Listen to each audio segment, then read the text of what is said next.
السلام عليكم أصدقائي الأعزاء. أتمنى منكم دعمنا بالضغط على زر الإعجاب والاشتراك بالقناة كي يصلكم كل جديد.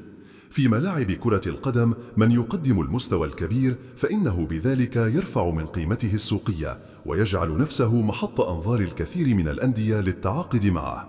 وفي هذا الفيديو سنتحدث عن القيمة السوقية لبعض المحترفين اليمنيين الذين يحترفون في الدوريات العربية، وسنتعرف على لاعبي اليمن الذين قدموا مستوى كبير وعن اللاعبين الذي قدموا مستوى كبير وارتفعت قيمتهم السوقية. في المرتبة السادسة اللاعب اليمني عبد المجيد صبارة يحترف مع نادي ديال العراقي الذي ينشط في دوري نجوم العراق. القيمة السوقية مبلغ 125 ألف دولار. في المرتبة الخامسة اللاعب اليمني عمر الداحي والذي يحترف في دوري نجوم العراق مع نادي النجف. القيمة السوقية 150 ألف يورو. في المرتبة الرابعة اللاعب اليمني هارون الزبيدي والذي يلعب مع نادي الزراء العراقي والذي ينشط في دوري نجوم العراق.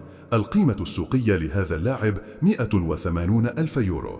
وفي المرتبة الثالثة اللاعب اليمني أحمد السروري والذي يلعب مع نادي الحدود العراقي، حيث إن هذا من ضمن اللاعبين الذين ارتفعت قيمتهم السوقية، فقد كانت قيمته من قبل 225 ألف يورو والآن ارتفعت قيمته السوقية إلى 240 ألف يورو.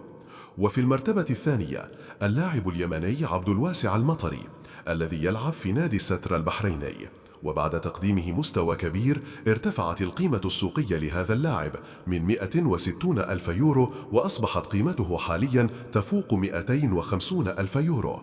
وفي المرتبة الأولى اللاعب اليمني ناصر محمودو الذي يلعب في نادي زاخو العراقي، حيث كانت قيمته السوقية لا تتجاوز 300 ألف يورو، وبعد المستوى الذي ظهر به في دوري نجوم العراق وفي كأس العراق ارتفعت قيمته السوقية إلى 500 ألف يورو ليصبح هذا اللاعب أغلى لاعب يمني. إلى هنا وصلنا إلى نهاية الفيديو وأشكركم على المشاهدة.